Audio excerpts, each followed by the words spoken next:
नमस्कार साथियों, आज हम बात करेंगे राजस्थान सर्विस रूल का वॉल्यूम सेकेंड यानी भाग सेकेंड और अपेंडिक्स फर्स्ट, जिसमें स्पेशल कैजुअल लीव यानी विशिष्ट आकस्मिक अवकाश का उल्लेख है। आज हम उसके बारे में बात करते हैं। देखिए नेक्स्ट। राजस्थान सेवा नियम खंड द्वितीय विशिष्ट आकस्मिक अवकाश, जिसे अंग्रेजी में स्पेशल कैजुअल लीव, उसी ये जो अवकाश है वो कौन सी परिस्थितियों में मिलता है, उसमें जो पहला बिंदु है नसबंदी या पुनर्नालीकरण, जिसे अंग्रेजी में स्टरलाइजेशन या पुनर्नालीकरण को कहते हैं, रीकैनलाइजेशन। ये किन परिस्थितियों में इनमें मिलेगा, चलिए बात करते हैं। इसमें जो कुछ टेक्निकल टर्म्स आएंगे उस पर बात कर लेते हैं। पहला जो है स्टरलाइजेशन ऑपरेशन, जिसे हिंदी में नसबंदी ऑपरेशन कहेंगे। और महिला नसबंदी के मामले में प्यूरल स्टरलाइजेशन, इसमें बच्चे के जन्म के साथ 2 से 5 दिनों में महिला नसबंदी की जाती है, इसे प्यूरल स्टरलाइजेशन कहते हैं। नॉन प्यूरल स्टरलाइजेशन, इसमें महिला बच्चों के प्रसव के अलावा कभी भी नसबंदी करवा सकती है, यानी जन्म के समय जो नसबंदी की जाती है वो प्यूरल स्टरलाइजेशन कहलाती है। और महिला बाद में जन्म यानी बच्चे के जन्म के अलावा कभी भी अगर नसबंदी करवाती है तो उसे नॉन प्यूरल स्टरलाइजेशन कहते हैं। एक होता है ट्यूबेक्टोमी, जो महिला नसबंदी के लिए होता है। वसेक्टोमी, ये पुरुष नसबंदी के लिए यूज किया जाता है। एक होता है सेल पिंगेक्टोमी, इसमें महिला नसबंदी ऑपरेशन के दौरान एक या दोनों फैलोपियन ट्यूब को हटाया जाता है। नेक्स्ट देखते हैं। यदि एक महिला राज्य कर्मचारी बच्चे को जन्म देने के 2 से 5 दिनों में महिला नसबंदी, जिसे प्यूरल ट्यूबेक्टोमी कहते हैं, ऑपरेशन करवाती है तो उसे राजस्थान सेवा नियमों के अनुसार कोई विशेष आकस्मिक अवकाश देय नहीं होता, क्योंकि वह पहले से ही मातृत्व अवकाश का उपभोग कर रही होती है। यदि एक महिला राज्य कर्मचारी महिला नसबंदी, जिसे नॉन प्यूरल ट्यूबेक्टोमी कहते हैं, ऑपरेशन करवाती है तो उसे 14 दिनों से ज़्यादा का नहीं हो विशेष आकस्मिक अवकाश दिया जाता है। यानी नॉन प्यूरल ट्यूबेक्टोमी ऑपरेशन में महिला को 14 दिनों का विशेष आकस्मिक अवकाश राजस्थान सेवा नियमों के अनुसार दिया जाता है। और यदि प्यूरल ट्यूबेक्टोमी ऑपरेशन हो तो उस केस में महिलाओं को किसी प्रकार का विशेष आकस्मिक अवकाश देय नहीं होता है। नेक्स्ट देखते हैं। यदि एक महिला कार्मिक की नसबंदी ऑपरेशन फेल होने पर उसे दूसरी बार नसबंदी यानी नॉन प्यूरल ट्यूबेक्टोमी ऑपरेशन करवाना पड़े तो उसे सामान्यतया निर्दिष्ट चिकित्सा प्राधिकारी से चिकित्सा प्रमाण पत्र प्रस्तुत करने पर 14 दिन का विशेष आकस्मिक अवकाश स्वीकृत किया जाए। चिकित्सा प्रमाण पत्र इस आशय का हो कि प्रथम ऑपरेशन फेल था एवं दूसरा ऑपरेशन वास्तव में करवाया था। कहने का तात्पर्य ये है कि महिला अगर पहली बार ऑपरेशन करवाती है तो यानी नसबंदी ऑपरेशन करवाती है तो 14 दिन का आकस्मिक अवकाश देय होता है। यदि वो भी फेल हो जाए तो डॉक्टर के चिकित्सा प्रमाण पत्र के आधार पर 14 दिन का विशेष आकस्मिक अवकाश दूसरी बार भी दिया जाता है। वित्त विभाग राजस्थान सरकार के आदेश दिनांक 6 मई 1964 के अनुसार एक पुरुष राजकीय कर्मचारी जो नसबंदी ऑपरेशन यानी वसेक्टोमी करवाता है तो उसे 6 दिवस का विशेष आकस्मिक अवकाश स्वीकृत किया जाता है। यानी पुरुष को 6 दिवस का विशेष आकस्मिक अवकाश दिया जाता है। नेक्स्ट देखते हैं। यदि एक पुरुष कार्मिक का नसबंदी ऑपरेशन फेल होने पर दूसरी बार नसबंदी ऑपरेशन करवाना पड़े तो उसे निर्दिष्ट चिकित्सा प्राधिकारी से चिकित्सा प्रमाण पत्र प्रस्तुत करने पर उसे सामान्यतया 6 दिन का विशेष आकस्मिक अवकाश स्वीकृत किया जाए। चिकित्सा प्रमाण पत्र में यह अंकित हो कि प्रथम ऑपरेशन फेल था एवं दूसरा ऑपरेशन वास्तव में करवा लिया है। यानी पुरुष के केस में भी वैसा ही है। अगर पहली बार ऑपरेशन करवाता है तो 6 दिन का मिलता है। यदि वह फेल हो जाता है तो दूसरी बार भी पुरुष को 6 दिन का विशेष आकस्मिक अवकाश राजस्थान सेवा नियमों के अनुसार मिलता है। डॉक्टर के चिकित्सा प्रमाण पत्र में इस बात का अवश्य उल्लेख होना चाहिए कि प्रथम ऑपरेशन फेल था और दूसरा ऑपरेशन है वो वास्तव में कर्मचारी ने करवा लिया है। आगे देखते हैं। यदि राजकीय कर्मचारी को पुरुष नसबंदी या महिला नसबंदी के परिणाम स्वरूप जटिलताओं के कारण अस्पताल में आउटडोर या इंडोर मरीज के रूप में रहना पड़े, तो अस्पताल में जितनी अवधि उसे आउटडोर या इंडोर मरीज के रूप में रहना पड़ा हो का विशेष आकस्मिक अवकाश स्वीकृत किया जाता है, बशर्ते यह पुरुष के मामले में 6 दिन एवं महिला के मामले में 14 दिनों से अधिक का नहीं हो। अधिकृत चिकित्सा प्राधिकारी से चिकित्सा प्रमाण पत्र प्रस्तुत करने पर ही विशेष आकस्मिक अवकाश स्वीकृत किया जाता है। कहने का तात्पर्य ये है कि कर्मचारी चाहे पुरुष हो चाहे महिला हो, उसे नसबंदी के परिणाम स्वरूप यदि जटिलताओं का सामना करना पड़ा है और वो आउटडोर या इंडोर मरीज के रूप में अस्पताल में रहा है, तो जितनी अवधि तक वो आउटडोर इंडोर में रहा है, तो डॉक्टर के चिकित्सा प्रमाण पत्र के आधार पर महिला को 14 दिन का और पुरुष को 6 दिन का विशेष आकस्मिक अवकाश दिया जाता है। नेक्स्ट देखते हैं। एक पुरुष राजकीय कर्मचारी जिसकी पत्नी ने नसबंदी यानी नॉन प्यूपिरल ट्यूबेक्टोमी ऑपरेशन करवाया हो, उसको भी 7 दिनों का विशेष आकस्मिक अवकाश दिया जाता है। यह अवकाश उस चिकित्सक से चिकित्सा प्रमाण पत्र प्रस्तुत करने पर ही देय होगा जिसने ऑपरेशन किया है। चिकित्सा प्रमाण पत्र इस आशय का है कि राजकीय कर्मचारी की उपस्थिति ऑपरेशन के बाद आरोग्य लाभ के लिए पत्नी की देखभाल के लिए अवकाश आवश्यक है, यानी पत्नी की देखभाल के लिए भी एक पति को 7 दिन का विशेष आकस्मिक अवकाश दिया जाता है। नेक्स्ट, एक राजकीय कर्मचारी जो पुनर्नालीकरण यानी रीकेनलाइजेशन ऑपरेशन करवाता है या करवाती है, उसे 21 दिनों की अवधि अथवा अधिकृत चिकित्सक द्वारा प्रमाणित अस्पताल में भर्ती अवधि जो भी दोनों में कम हो का विशेष आकस्मिक अवकाश स्वीकृत किया जा सकता है। इसके अलावा ऑपरेशन करवाने के लिए आने जाने की यात्रा की वास्तविक अवधि का भी विशेष आकस्मिक अवकाश स्वीकृत किया जा सकता है।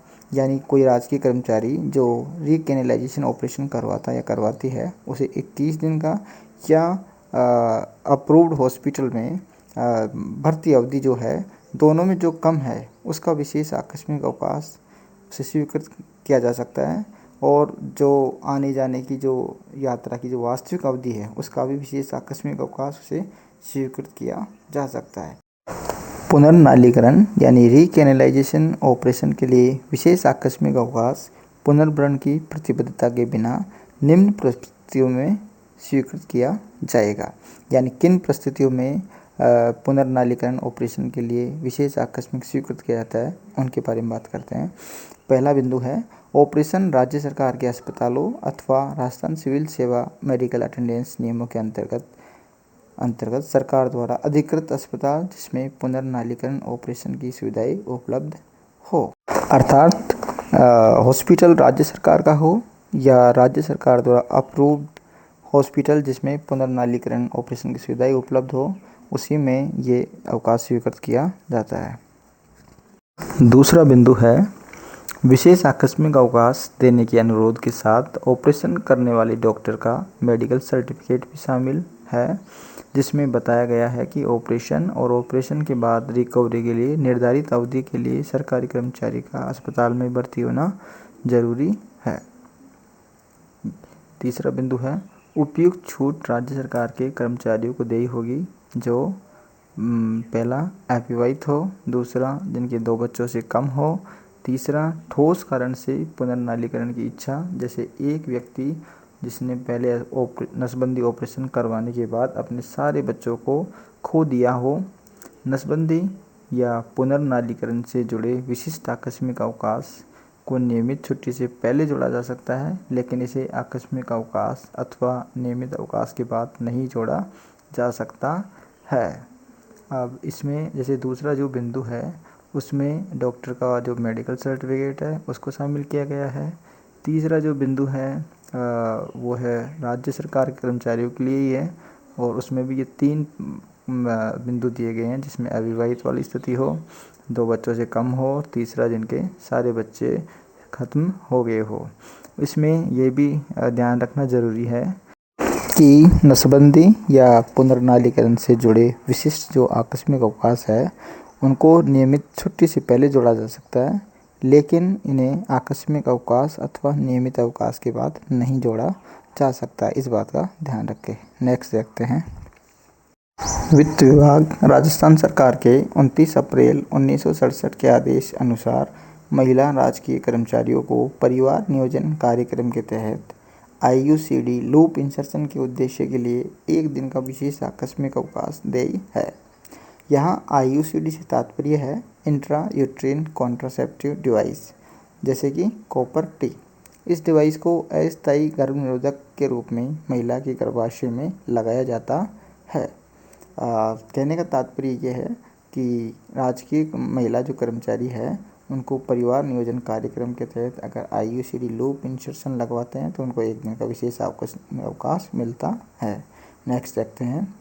क्वारंटाइन लीव यानी कि निरोध अवकाश, ये क्या होता है आइए इसके बारे में जानते हैं। किसी राजकीय कर्मचारी के परिवार या घर में किसी सदस्य को संक्रामक बीमारी हो जाने के फलस्वरूप कर्मचारी को कर्तव्य से अनुपस्थिति के लिए आदेश द्वारा अनुमति प्रदान की जाती है। इसे निरोध अवकाश या क्वारंटाइन लीव कहा जाता है। चिकित्सा अधिकारी के प्रमाण पत्र के आधार पर 21 दिन अथवा विशेष परिस्थितियों में 30 दिन निरोध अवकाश क्वारंटाइन लीव स्वीकृत किया जाता है। इस अवधि से अधिक अवधि का आवश्यक अवकाश निरोध उद्देश्य के लिए साधारण अवकाश के रूप में माना जाएगा। निरोध अवकाश को कार्य से अनुपस्थित नहीं माना जाता है, उसका वेतन देय होता है। यानी कि कर्मचारी के घर या परिवार में कोई व्यक्ति संक्रामक बीमारी से ग्रस्त है तो कर्मचारी को डॉक्टर के चिकित्सा प्रमाण पत्र के आधार पर 21 दिन का सामान्य परिस्थितियों में एवं विशेष परिस्थितियों में 30 दिन का क्वारंटाइन लीव मिलता है। यदि इससे अधिक अवधि का उसको निरोध उद्देश्य के लिए अवकाश चाहिए तो उसके साधारण अवकाश काटे जाते हैं और निरोध अवकाश के दौरान वो जो अनुपस्थित रहता है उसका वेतन नहीं काटा जाता है। नेक्स्ट देखते हैं।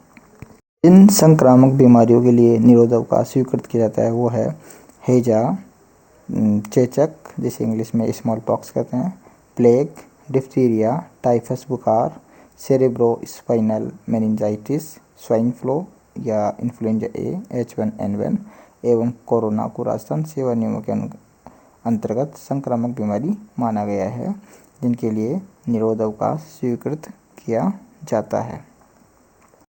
नेक्स्ट देखते हैं।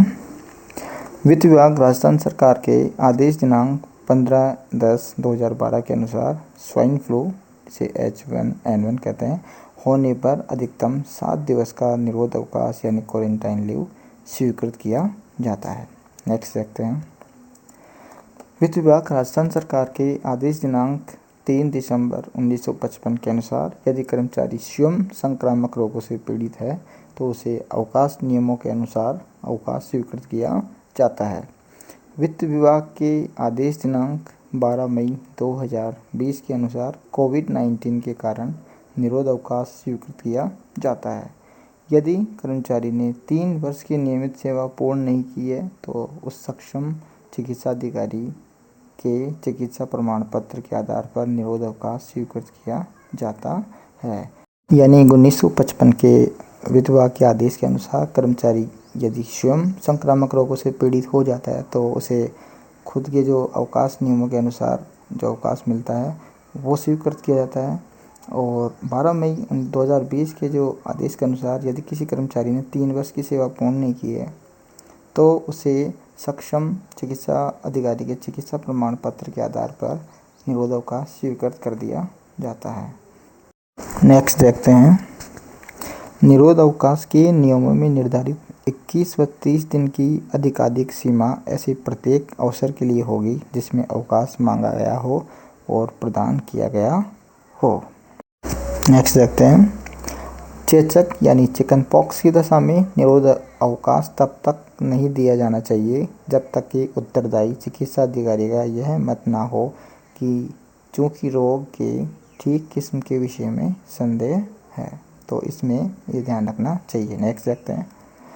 निरोध अवकाश पर अनुपस्थित व्यक्ति के स्थान पर अन्य व्यक्ति प्राधिकृत अवधि तक रखने की स्वीकृति राज्य सरकार या सक्षम अधिकारी उस दिशा में दे सकेगा जबकि उसका वेतन प्रभावित किए बिना उसके कार्य की व्यवस्था नहीं की जा सकती हो, परंतु यह कि अनुपस्थिति 30 दिन से अधिक की नहीं हो और अनुपस्थित व्यक्ति का वेतन 100 रुपये मासिक से अधिक नहीं हो। नेक्स्ट देखते हैं। वित्त विभाग राजस्थान सरकार के आदेश दिनांक 19 नवंबर 2020 के अनुसार हेल्थ केयर वर्कर्स एवं कोरोना संक्रमण की रोकथाम से संबंधित ड्यूटी पर कार्य करते हुए कोविड-19 से संक्रमित राज्य कर्मचारियों को संबंधित चिकित्सा अधिकारी के चिकित्सा प्रमाण पत्र के आधार पर अधिकतम 30 दिवस का विशेष अवकाश यानी स्पेशल लीव नियंत्रण अधिकारी द्वारा स्वीकृत किया जा सकता है। नेक्स्ट देखते हैं। उपार्जित अवकाश स्वीकृत करने में सक्षम प्राधिकारी निरोध अवकाश यानी क्वारंटाइन लीव भी स्वीकृत कर सकेगा। नेक्स्ट देखते हैं। Special casual leave for curfew affected area यानी कर्फ्यूग्रस्त क्षेत्रों में विशेष आकस्मिक अवकाश कैसे मिलते हैं देखते हैं।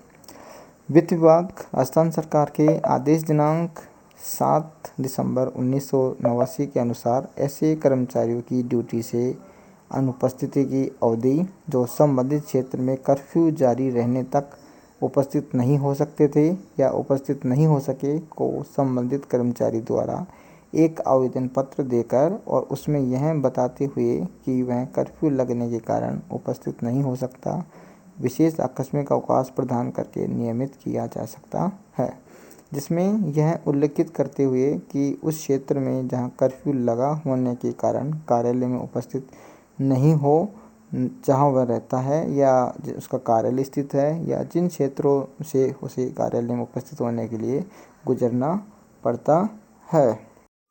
यहाँ 3 परिस्थितियों का उल्लेख या ध्यान रखना आवश्यक है कि या तो उसका ऑफिस कर्फ्यूग्रस्त क्षेत्र में हो या उसका घर कर्फ्यूग्रस्त क्षेत्र में हो या कर्फ्यू वहाँ लगा हो जिस रास्ते से होकर के वह घर से ऑफिस जाता हो। इन तीनों के होने पर ही उसे विशिष्ट आकस्मिक अवकाश राज्य सरकार के आदेश के अनुसार प्रदान किया जाता है। नेक्स्ट देखते हैं। Special casual leave for teachers workshop seminar practical exam conference office bearers of state level executive etc. वित्त विभाग राजस्थान सरकार के दिनांक 1 अप्रैल 1987 के अनुसार वर्तमान में अकादमिक कार्य करने के लिए राजकीय विद्यालयों या महाविद्यालय में लगे हुए अध्यापकों को विशेष आकस्मिक अवकाश देने का प्रावधान है। राजकीय विद्यालयों या महाविद्यालयों में अध्यापकों को एक अकादमिक सत्र में अकादमिक कार्य के उद्देश्य के लिए अधिकतम 15 दिनों का विशेष आकस्मिक अवकाश दिया जाता है। नेक्स्ट देखते हैं। अकादमिक कार्य से तात्पर्य है बिंदु राजस्थान में विश्वविद्यालय के विभिन्न निकायों और माध्यमिक शिक्षा बोर्ड राजस्थान की मीटिंग में उपस्थित होना यानी विश्वविद्यालय या माध्यमिक शिक्षा बोर्ड के बिहाफ पर इंस्पेक्टर के रूप में किए गए कार्य को शामिल करते हुए बशर्ते कि उन्होंने विशेष रूप से ऐसी उपस्थिति के लिए कोई मानदेय या साधारण यात्रा भत्ते जिनमें दैनिक भत्ते सहित हो के अलावा संपूर्ण कार्य के लिए एकमुश्त राशि कोई प्राप्त नहीं की हो। नेक्स्ट देखते हैं।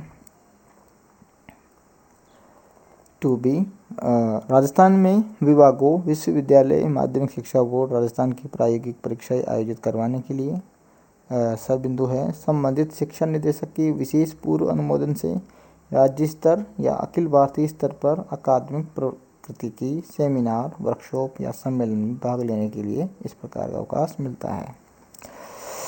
2D यानी विशेष वर्ग या विषय के विभिन्न राज्य स्तरीय अध्यापक संघ द्वारा राज्य के भीतर आहूत राज्य स्तरीय या जिला स्तरीय सम्मेलन में अकादमिक चर्चा के लिए भाग लेना या सेमिनारों में पेपर पढ़ने के लिए। नेक्स्ट देखते हैं। 2D के तहत दी जाने वाली विशेष आकस्मिक अवकाश निम्नलिखित परिस्थितियों के अधीन रहेगी। यह बिंदु है जिसमें जब एक विशेष वर्ग या विषय के अध्यापक संघ व्याख्याता संघ जैसे वरिष्ठ अध्यापक संघ के द्वारा एक सम्मेलन का आयोजन किया जाता है तो विशेष आकस्मिक अवकाश केवल उसी वर्ग विषय के अध्यापकों को दी जाएगी, अन्य अध्यापकों को नहीं। नेक्स्ट देखते हैं 2D संबंधित विषय विशेषज्ञ के अकादमिक चर्चा के लिए सम्मेलन आयोजित करने के लिए एक विशेष वर्ग या विषय के एक संघ से ज़्यादा हो तो केवल एक अवसर पर ऐसी मीटिंग या सेमिनार में उपस्थित होने के लिए 2 दिन से ज़्यादा का नहीं विशेष आकस्मिक अवकाश दिया जाए। यानी एक अवसर पर केवल 2 दिन का विशेष आकस्मिक अवकाश ही दिया जा सकता है। नेक्स्ट देखते हैं 2DC वित्त विभाग राजस्थान सरकार के आदेश दिनांक 13 दिसंबर 1967 के अनुसार जिला स्तरीय सम्मेलन के लिए 2 दिन तक और राज्य स्तरीय सम्मेलन के लिए 2 दिनों का विशेष आकस्मिक अवकाश दिया जाए, लेकिन एक अकादमिक सत्र में 4 दिनों से ज़्यादा का नहीं विशेष आकस्मिक अवकाश एक अध्यापक विशेष को दिया जाए। यानी एक अकादमिक सत्र में अधिकतम 4 विशेष आकस्मिक अवकाश ही एक अध्यापक को दिए जाते हैं। डी वित्त विभाग राजस्थान सरकार के आदेश दिनांक 30 अक्टूबर 1971 के अनुसार एक अकादमिक सत्र में 31 जनवरी के बाद कोई विशेष आकस्मिक अवकाश नहीं दिया जाए। यानी 31 जनवरी के बाद में इस प्रकार का कोई आकस्मिक अवकाश देने का प्रावधान नहीं है। नेक्स्ट देखते हैं 2D में वर्णित विशेष आकस्मिक अवकाश राजकीय महाविद्यालय में लगे हुए अध्यापकों के लिए कॉलेज शिक्षा निदेशक द्वारा और सरकारी विद्यालयों में लगे हुए अध्यापकों के लिए प्राथमिक व माध्यमिक शिक्षा निदेशक द्वारा विशेष आकस्मिक अवकाश दिए जाएंगे। नेक्स्ट देखते हैं पैरा 1 के तहत अकादमिक कार्य के लिए 15 दिनों की विशेष आकस्मिक अवकाश के अलावा 7/11/1978 के आदेश अनुसार सरकार से मान्यता प्राप्त राज्य स्तरीय कार्यकारिणी समिति के पदाधिकारियों के लिए अधिकतम 10 दिनों का विशेष आकस्मिक अवकाश दिया जाएगा। यानी सरकार से मान्यता प्राप्त राज्य स्तरीय जो शिक्षक संघों की कार्यकारिणी समिति होती है उसके पदाधिकारी को अधिकतम 10 दिनों का विशेष आकस्मिक अवकाश दिया जाता है।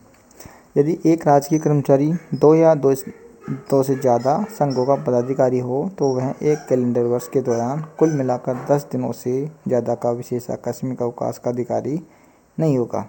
यानी एक राजकीय कर्मचारी 2 से ज़्यादा संघों का पदाधिकारी हो तो उसे एक कैलेंडर वर्ष में 10 दिन से ज़्यादा का विशेष आकस्मिक देने का प्रावधान नहीं है। नेक्स्ट देखते हैं राज्य स्तरीय कार्यकारिणी समिति के पदाधिकारी कैलेंडर वर्ष के मध्य में बदल जाने पर विशेष आकस्मिक अवकाश एक कैलेंडर वर्ष में आनुपातिक रूप से अधिकतम 10 दिनों के ही विशेष आकस्मिक अवकाश देय होते हैं। आकस्मिक अवकाश स्वीकृत करने वाला प्राधिकारी ही विशेष आकस्मिक अवकाश स्वीकृत कर सकेगा।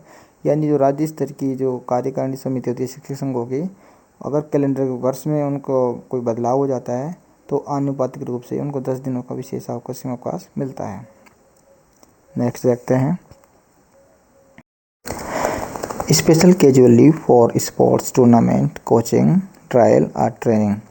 यानी कर्मचारियों को जो खेल गतिविधियों के लिए जो विशेष आकस्मिक अवकाश मिलते हैं उनके क्या प्रावधान है, चलिए देखते हैं आगे। वित्त विभाग राजस्थान सरकार के 2 नवंबर 1977 के आदेश अनुसार राजकीय कर्मचारी जिन्होंने खेल में योग्यता हासिल कर रखी है, जब उनको राष्ट्रीय या अंतर्राष्ट्रीय महत्व की खेल गतिविधियों में बुलाया जाए तो ऐसी भागीदारी को एक नुकसान के रूप में नहीं रखा जाए और राजस्थान सरकार के कर्मचारी जो अखिल भारतीय ख्याति के खिलाड़ी हैं के कर्तव्य से अनुपस्थित की अवधि जिसमें वे भारत या विदेश में राष्ट्रीय या अंतर्राष्ट्रीय महत्व के खेल गतिविधियों में भाग लेते हैं को नियमानुसार विशेष आकस्मिक अवकाश दिया जाएगा। नेक्स्ट देखते हैं वित्त विभाग राजस्थान सरकार के 18/5/1990 के अनुसार बशर्ते कि कार्मिक विभाग राष्ट्रीय या अंतर्राष्ट्रीय महत्व की खेल गतिविधियों में भागीदारी में निश्चित दिनों की संख्या को चयनित अभ्यर्थियों के लिए कोचिंग या पूर्व प्रशिक्षण को फायदेमंद मान ले और इस प्रभाव का आदेश जारी कर दे तो कोचिंग या पूर्व प्रशिक्षण के लिए भी विशेष आकस्मिक अवकाश देय होगी। हालांकि कोचिंग या पूर्व प्रशिक्षण, यात्रा और खेल गतिविधियों में भागीदारी के लिए कुल विशेष आकस्मिक अवकाश 30 दिनों से ज़्यादा नहीं होगी। नेक्स्ट देखते हैं विशेष आकस्मिक अवकाश खेल गतिविधियों के लिए निम्नानुसार देय होती है। पहला बिंदु है राष्ट्रीय या अंतर्राष्ट्रीय महत्व की खेल गतिविधियों में भागीदारी के लिए। दूसरा बिंदु है जब राजकीय कर्मचारियों को ऐसी गतिविधि या ऐसी भागीदारी के लिए चयन हो जाए, जिसमें पहला बिंदु है अखिल भारतीय खेल परिषद से मान्यता प्राप्त और शिक्षा मंत्रालय या राष्ट्रीय राइफल संघ द्वारा अनुमोदित राष्ट्रीय क्रीड़ा महासंघ द्वारा अंतर्राष्ट्रीय खेल गतिविधियों में भाग लेने पर। दूसरा बिंदु है जब एक राजकीय कर्मचारी भारतीय पर्वतारोहण यानी माउंटेनियरिंग फाउंडेशन द्वारा अनुमोदित पर्वतारोहण अभियानों में भाग लेता है।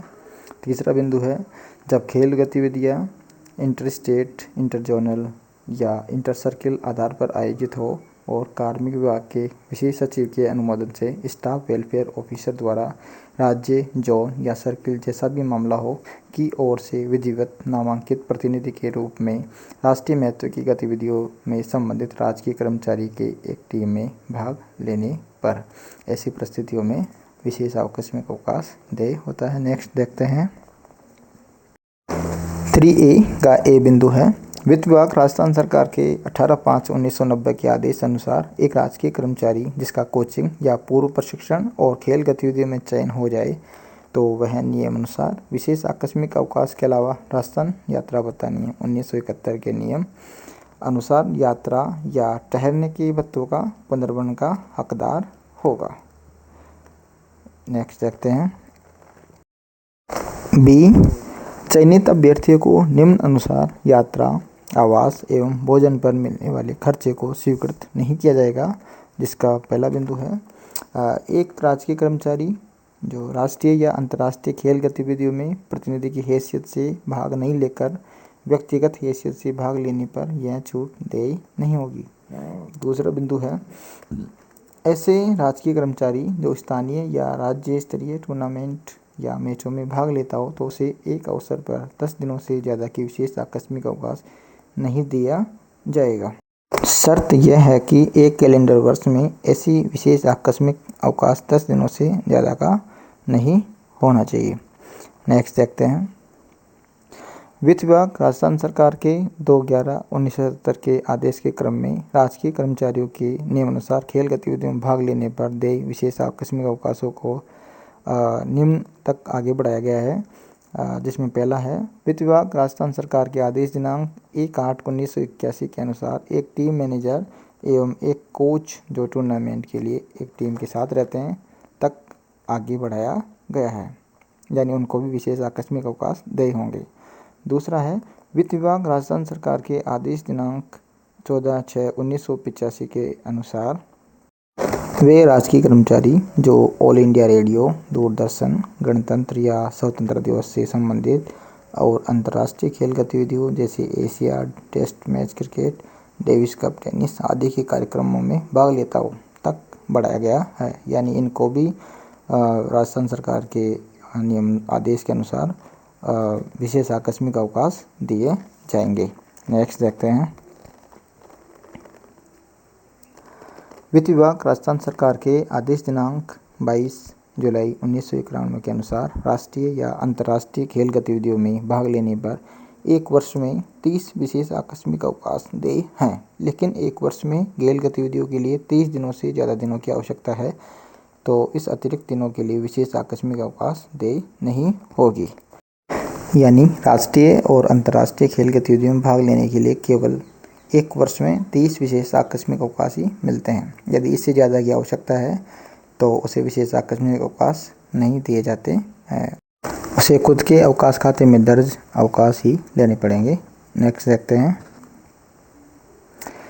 1/2/1990 के अनुसार निम्न खेल गतिविधियों में भी विशेष आकस्मिक अवकाश दिया जाएगा राष्ट्रीय महत्व के खेल गतिविधियों या टूर्नामेंट के लिए, जिसमें पहला है स्टेट एसोसिएशन द्वारा आयोजित ट्रायल और कोचिंग की अवधि हो। बी है सिलेक्शन ट्रायल और उसके बाद कोचिंग कैंप की अवधि हो। सी है अवधि जिसमें खेल गतिविधियां या टूर्नामेंट या मैच हो। डी है उपयुक्त अभ्यास के अनुसार यात्राओं के लिए आवश्यक समय हो। नेक्स्ट देखते हैं अंतर्राष्ट्रीय महत्व के खेल गतिविधियों के लिए, जिसमें पहला बिंदु है नेशनल फेडरेशन द्वारा आयोजित ट्रायल और कोचिंग कैंप की अवधि। बी है रीट्रायल की अवधि यदि कोई हो और प्रथम कोचिंग कैंप के बाद कोचिंग कैंप हो। सी है सिलेक्शन ट्रायल की अवधि और उसके बाद कोचिंग कैंप अवधि जिसमें खेल गतिविधियाँ या टूर्नामेंट या मैच हो। नेक्स्ट बिंदु है उपयुक्त अ ब स द के क्रम में यात्राओं के लिए आवश्यक समय। वित्त विभाग राजस्थान सरकार के आदेश दिनांक 18/12/1993 के अनुसार विभाग अध्यक्ष विशेष आकस्मिक अवकाश स्वीकृत कर सकते हैं। इस प्रकार साथियों, ये जो हमारा टॉपिक था आज का, राजस्थान सेवा नियम भाग द्वितीय, जिसका परिशिष्ट प्रथम में जो विशेष आकस्मिक अवकाश का जो उल्लेख किया गया है एवं क्वारंटाइन लीव के बारे में जो बताया गया है, उसके बारे में हमने जो बात की, वो निश्चित रूप से सभी शिक्षक साथियों के लिए उपयोगी साबित होगा। वीडियो देखने के लिए धन्यवाद।